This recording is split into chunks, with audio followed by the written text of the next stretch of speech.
కీర్తనలు 43వ అధ్యాయము. దేవా, నాకు న్యాయము తీర్చుము, భక్తి లేని జనముతో నా పక్షమును వ్యాజ్యమాడుము. కపటము కలిగి దౌర్జన్యము చేయు వారి చేతిలో నుండి నీవు నన్ను విడిపించుతువు. నీవు నాకు దుర్గమైన దేవుడవు, నన్ను త్రోసివేసితివేమి? నేను శత్రుబాధ చేత దుఃఖాక్రాంతుడనే సంచరింపనేలా నీ వెలుగును నీ సత్యమును బయలుదేరజేయుము. అవి నాకు త్రోవ చూపును. అవి నీ పరిశుద్ధ పర్వతమునకును నీ నివాస స్థలములకును నన్ను తోడుకొని వచ్చును. అప్పుడు నేను దేవుని బలిపీఠమునొద్దకు, నాకు ఆనంద సంతోషములు కలుగుచేయు దేవుని యొద్దకు చేరుదును. దేవా, నా దేవా, సితారా వాయించుచు నీకు కృతజ్ఞతాస్తుతులు చెల్లించెదను. నా ప్రాణమా, నీవేళ కృంగి ఉన్నావు?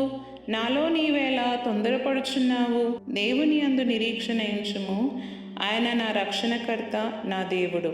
ఇంకను నేను ఆయనను స్తుతించెదను. ఆమేన్.